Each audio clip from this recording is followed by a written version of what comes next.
Welcome to Grimm's Frightmares. I'm your host, Jess. Have you ever had a moment when you felt like maybe you weren't alone?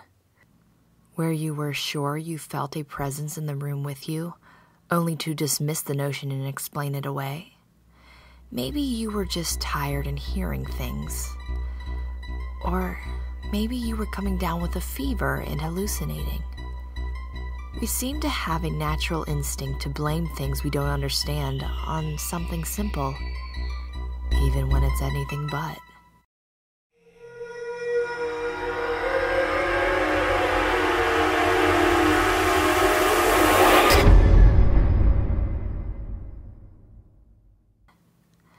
Tonight's story is all about what happens in the mind when the body is not well. Is it possible that in our weakened state, we're more susceptible to hallucinations and delusions? Or are we simply easier prey for lurking spirits? Perhaps we'll find out when we encounter the evil spirit in my bed.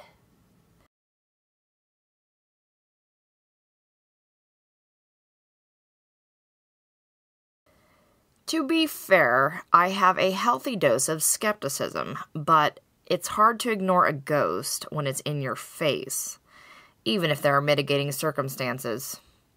When I was a mere slip of a girl, I had a dreadful bout of the flu which left me feeling like I'd been hit by a train. My mother put me to bed and tended to me with bowls of chicken soup and iced tea. I slept a lot, and when I was awake, I read my books and cuddled my teddy bear for comfort. After a few days, my mother called the doctor and he turned up with his bag of tricks.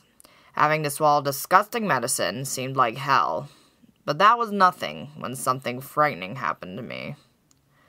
I've told a lot of people this story and they always put it down to the fever, but somehow it seemed more real than that. I'm usually not a flibberty-gibbet. I prefer not to have people fuss over me.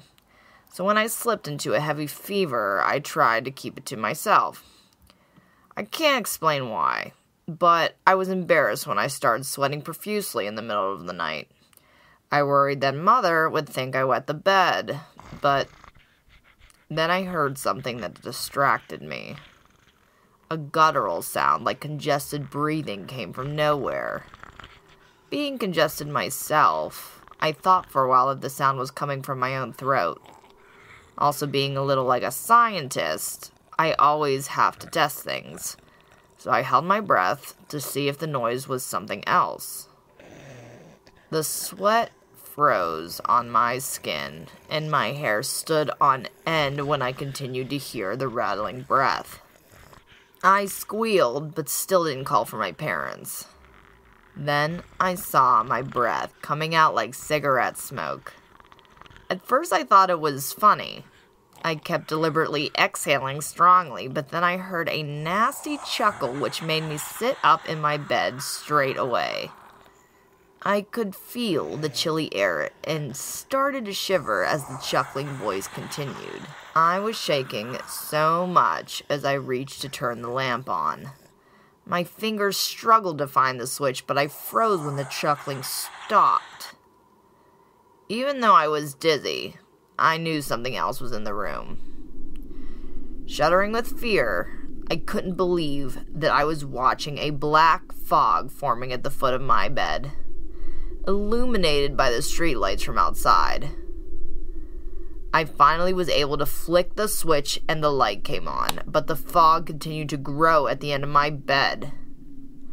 I quickly drew the covers up and over my head, but was still able to see, and oh boy, did I wish I couldn't see.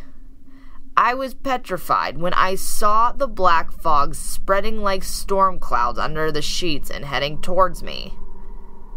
Being a bit of a chicken, I quickly jumped out of bed and ran over to the wall, thinking I was at the door. I scrambled to find the handle and could hear the ghastly chuckle behind me. When I looked over my shoulder, I saw a terrifying spirit in the fog closing in. When I think of it now, it reminded me of a bully I'd often fought with at school, but at the time, all I knew is that I was being terrorized by the devil.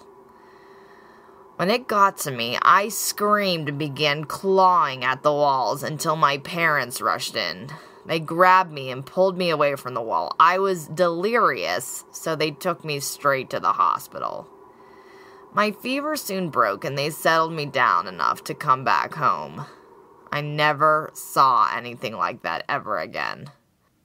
I remember everybody telling me that it was just the fever. But when you're sick, you still can tell the difference between what's real and what's not, can't you? Over the years, I've gradually convinced myself that what happened on that day was nothing. But deep down inside, I know that if I'm ever deathly sick again, I'll probably see a familiar face in my final moments. If you enjoyed this story, please be sure to subscribe below and check out our other offerings here at Grimm Scary Tales. You can also find us on other social media. Just click the links on your screen. If you have a story you'd like to hear us read, click the link to submit a story and tell us all about your own personal Frightmare. Thanks for listening.